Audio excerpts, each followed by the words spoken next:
What did Aaron's dad look like? Brown hair. Brown hair? I was blonde. Okay. That would be wild, though, because the Beast Titan could kind of, like, tell them what to do, even though they didn't truly listen all of the time. He's ripped. He is ripped. He's a strong dude. And he has glasses. Mm-hmm. We don't know anyone who resembles this, I don't think. Mm-mm. I guess start from the top. There are so many things that I already want to say. I think this is the most I've cried in a reaction video yet. Yeah? Yeah. What was the first moment? I started crying as soon as Hans blocked the hand of that Titan. And then it was like downhill from there. And then it came back when Historia said that thing to Ymir and charged ahead, and then I started crying like again. I know it's very bizarre, but like when you just said like when Historia was charging ahead, it has got like this clip that I have pulled up of it. I think it's the same scene you're talking about. Is strangely one of my favorite pieces of animation from this entire show. It's not crazy important Is it or whatever. Historia flipping through the air? Yeah, it was so beautiful. I don't know why it had the reason and excuse to be this beautiful, but I absolutely loved it. When it was happening, the words I used were, "She's stunning." Yeah. Like it's so delicate. And look at the way that it's drawn. Too. Like the way that her face was drawn during the animation. They spent a lot of time on that specific scene, making each still of her amazing. It's honestly, it's dumbfounding how great this was, and it wasn't like a crazy significant moment. That's where all the budget was. Yeah. And then to go into what you were talking about, Hans stopping the hand and then being picked up. You know, just to say it, I don't know how this show continues to make me feel a false sense of security, because the way that the tone of the episode was going was that there was all this hope that... You thought he had it for a second, right? Yeah, but it was because there was all this hope, and then there wasn't any hope, and everybody was put into a shit position. And then everyone was put into a shit position. Eren was like, oh my god, I can't, no, I need to do this now. And they were like taking shots from each person in like a desperate moment. I thought something was gonna happen. I really did too. Whether, like, just because I'm used to anime tropes, or at least somewhat am, that I'm like, okay, either Levi's gonna swoop in, or someone else is gonna swoop in, or Eren's gonna transform, or something's gonna happen. They lingered on the face of this Titan with its mouth open, holding Hans. They lingered for such a long period of time, and showed everyone's faces, that it really... You felt like there was time for someone to swoop in. But you even freaking see, like, intestines and stuff. It's really gross. Not a fan. It's very upsetting. And then he's the light literally leaving the his light eyes. leaves his eyes. It honestly didn't feel real to me. I couldn't process it. I didn't, I could not believe that it was happening. I didn't want, maybe it's because I was in denial and I just didn't want it to happen so bad, but I could not believe that happened. If Hans had it, I know I always talk about plot devices, but I don't know what else they could have used Hans for if he had survived this. That is a very good point. This was kind of what his character was designed to have happen. You're right. And you could make the argument that because this happened, we have the knowledge. Eren can somewhat control Titans. He was a step for that. And if Hans had survived this battle, there's who knows if he would have survived the next with a less significant Titan being the one that kills him. It wouldn't have done as much for the story, and I don't think that was his purpose. Obviously, it wasn't his purpose because this is where he died. I agree with you, because since this Titan that killed Eren's mom came back into the picture, unless he killed the Titan, if he survived by any other means, it wouldn't have felt right to kill him off down the line. Yeah, because It wouldn't have. Because honestly, if we talk about the reality of this episode, is most of the veteran soldiers died. Yeah. So who's to say we're not just going to lose him in a Marco-esque way? Yeah. You know, later on, where we don't know how he actually died, but we find his body later. So all things considered, it was a good send-off begrudgingly. Like, we had some, during Mikasa and Aaron's, like, yes, I wanted to talk about this. I have an important thing to say regarding this conversation. Is it towards the end of it? Yes. Yes, I know. Okay, but firstly, when they were talking, we had some really great imagery of the other fights going on. Oh, wouldn't that be such an awesome, like, moving picture still, like, to have, where it's, like, kind of how, like, everyone's moving in the background behind them, and, like, it was awesome. It kind of reminds me of the end credits. You know how, like, they do the stylistic choice of, like, it seems like different parts are just moving instead of, like, a full animation. Yeah. That, great. It's, like, almost, like, picture book-esque, where you can, like, pull the tabs and things on the page move. Yes, exactly. That's exactly. the vibe it had. That's a great way to describe it. Are we crazy for even getting the vibe that Eren and Mikasa's going in for a kiss here? Okay. It's drawn in such a way. What I wanted to say was, it's been completely obvious to me that Mikasa has a romantic love for Eren. Or maybe she's convinced she has a romantic love and it's more just a familial love. I don't know. I think she likes him. Likes him. And what I had to say was, I was really not feeling them possibly having a romantic situation. Like, when Eren was dead and Mikasa was on the roof acting all reckless, and Eren had just died and pushed Armin out of the way. That scenario, I was like, no, I don't think I would be happy if they had, like, a romantic thing later on if Eren's alive. Like, I'm not a fan. That's how I was feeling then. But this made me be like, okay, maybe. Maybe I'd be okay with it. Maybe I would like it. It definitely lended more to that relationship. If she had just tried to kiss him and then he hadn't said something so freaking sweet, I would have been like, yeah, I don't like this. But his response to her made me feel like, oh, maybe they could go from friends to lovers. Just to give full context, Mikasa had addressed to Eren, like, and said, you wrap this scarf around me. And then he said really sweet stuff after that. And there was definitely... She's puckering her lips. And then moving in slightly. And then Eren just, like... It could have been one of those things where he realized his love for her too. And not necessarily rejecting her, but maybe like, oh my god, I love this person. I need to protect her. And then he says the sweet lines about I'll wrap wrapping that the scarf as many times as you want. As many times as you want. What's the line he says right after that? He keeps going. It's really good. Okay. Now and forever. As much as you want. If that's not something that makes you feel like maybe friends to lovers is a good situation for them, then I don't know what's wrong with you. Because that was pretty good. Did it feel like Mikasa was, like, coming to terms with their death? Like, do you know what I mean? I mean, she's normally more aware. Like, just situationally, if Eren didn't have a fucking power-up of the century here, they would have died. Dead. And it was a pretty big reveal. I don't think it was to get Eren to do something. Because Eren literally had not been able to do anything. It was probably more if this is our final moments and neither of us can do anything, I want to confess to you, basically. Exactly, yeah.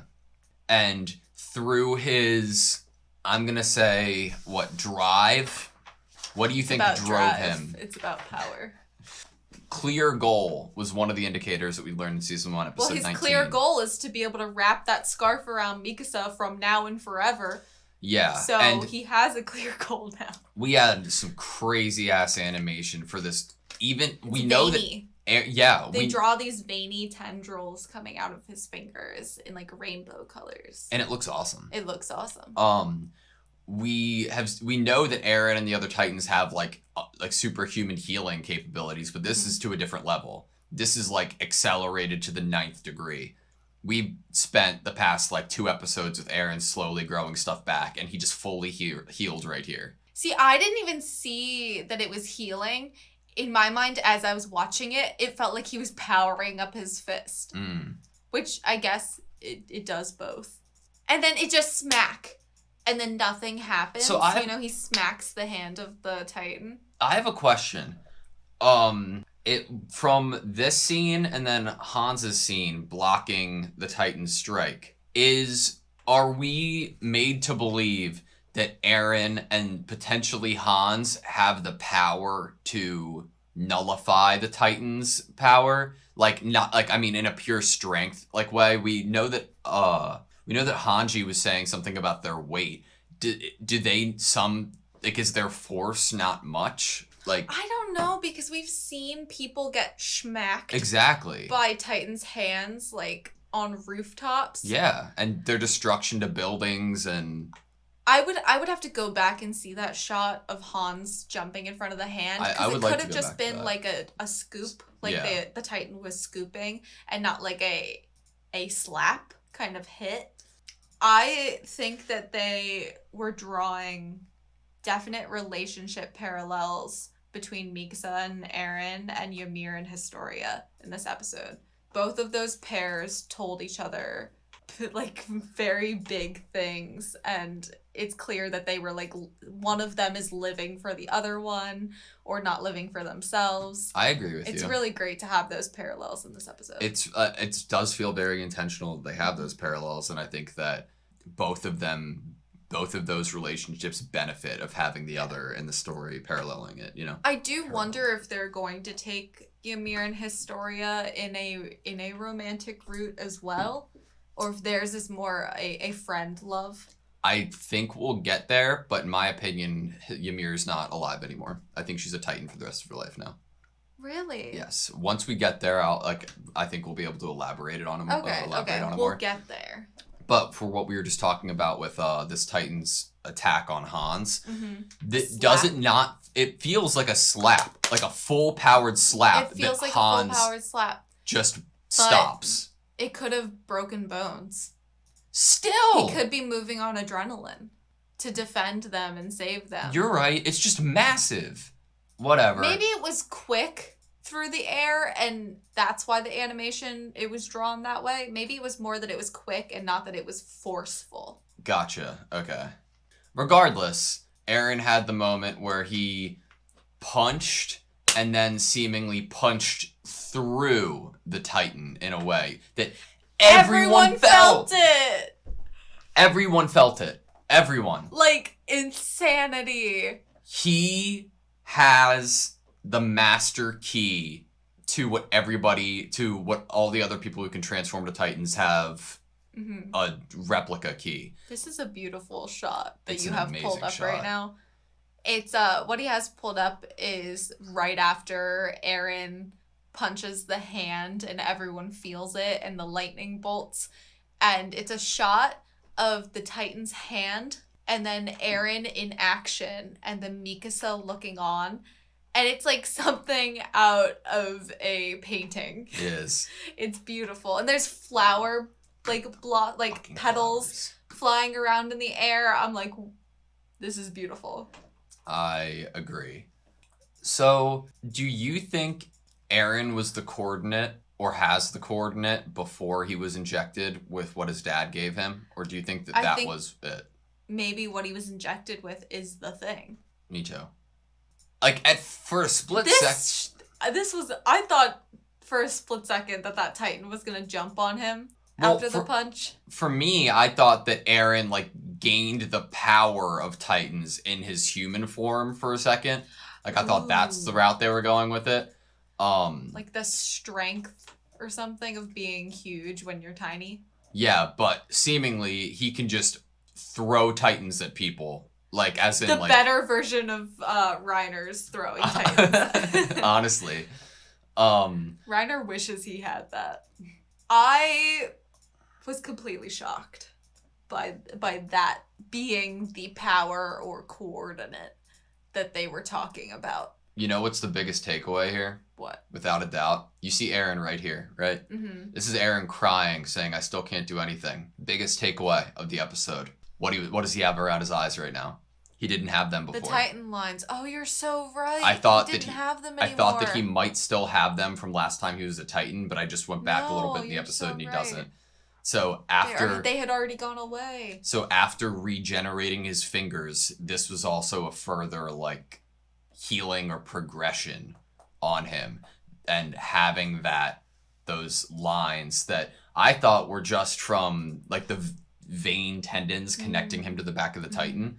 You know what they always say? That there's, like, if you were actually able to unlock and use every part of your brain, who knows, like, what would be capable? Yeah. It's almost like that sort of situation where he fully taps into, or not fully, because if he fully tapped into his Titan, he'd probably transform into his Titan form, but he can tap into it even in human form. Yeah, I like the visualization of this being when he is in a place where he can control Titans. I think it's, like, really subtle and cool. I agree. But I didn't notice that during the episode, you know? That he got those things around his head. Also didn't notice that. I just figured he had it. Me too. They're very interesting. And then all of the Titans come running, and everyone is shocked. There was something earlier in the episode, that, let's see if I can find it. Is it when Ymir says there might be a future? No, it's before then. It's, damn, what am I supposed to do? This is Ymir talking? Yes, this is, sorry, but yes, this is Ymir talking. Ymir, yes, okay, here we go. There's no avoiding the hell that's to come, trapped inside the walls. Ymir has knowledge of a future thing that's going to happen inside the walls, whether it's a planned attack or knowledge from the future. I think she just realizes that Reiner and Bertholdt and Annie's infiltration was only the first step to whatever power of an invasion they could possibly have.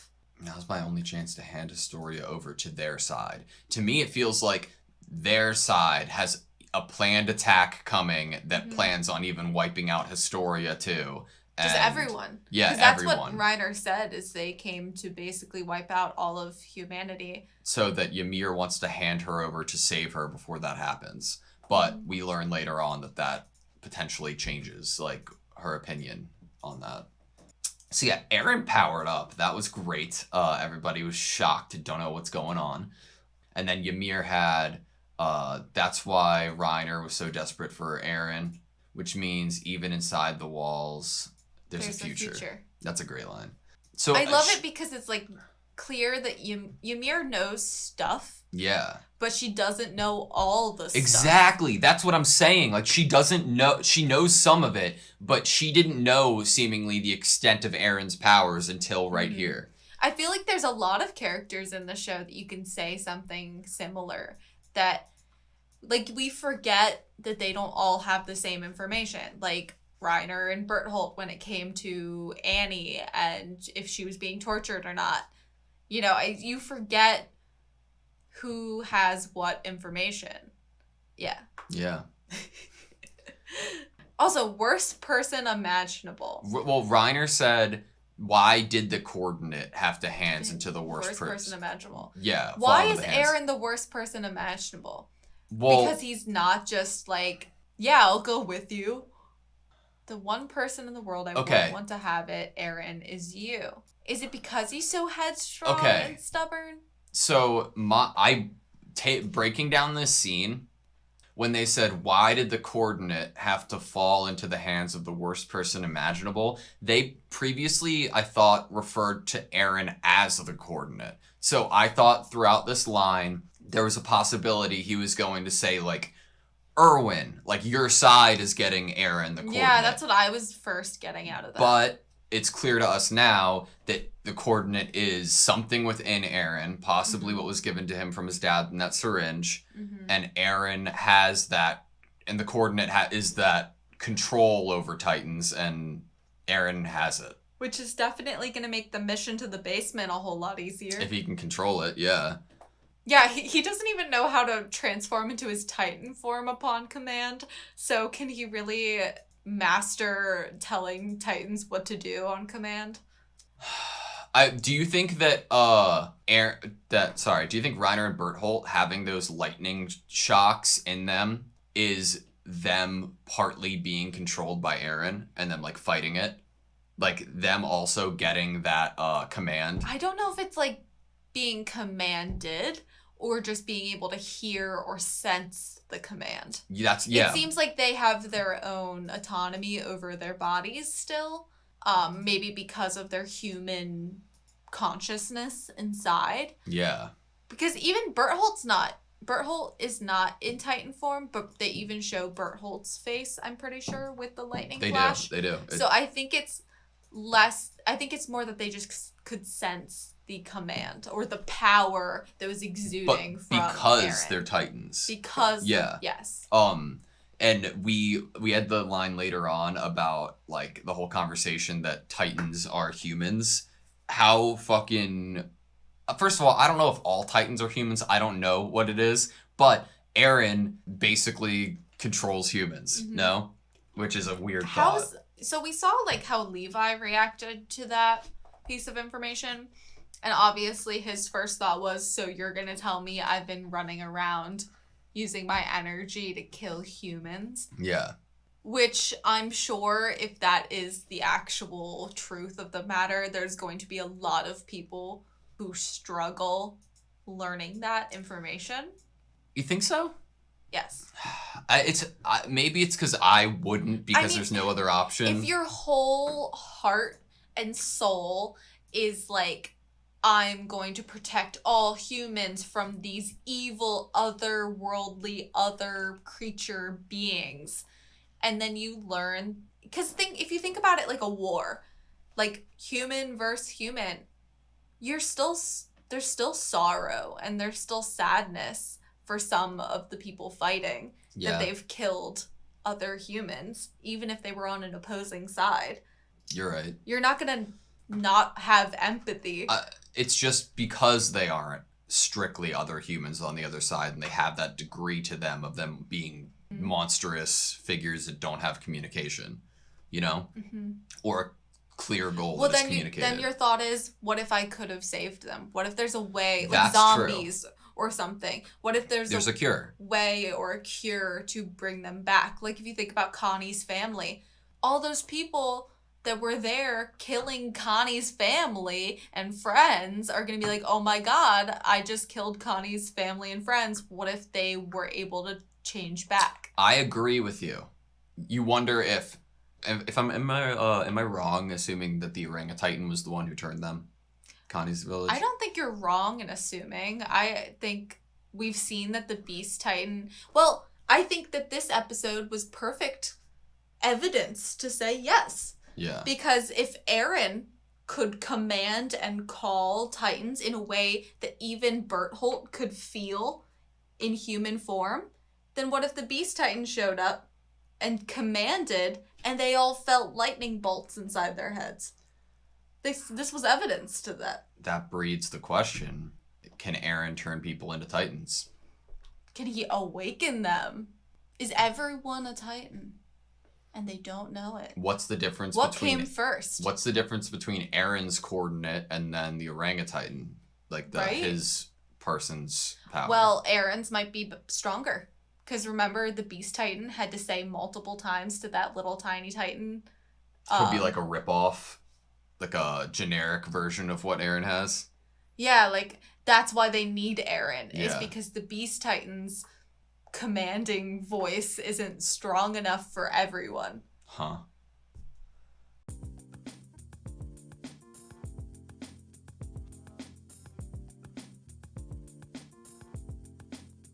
It's dumbfounding how great this was, and it wasn't like a crazy significant moment. It's dumbfounding how great this was, and it wasn't like a crazy significant moment.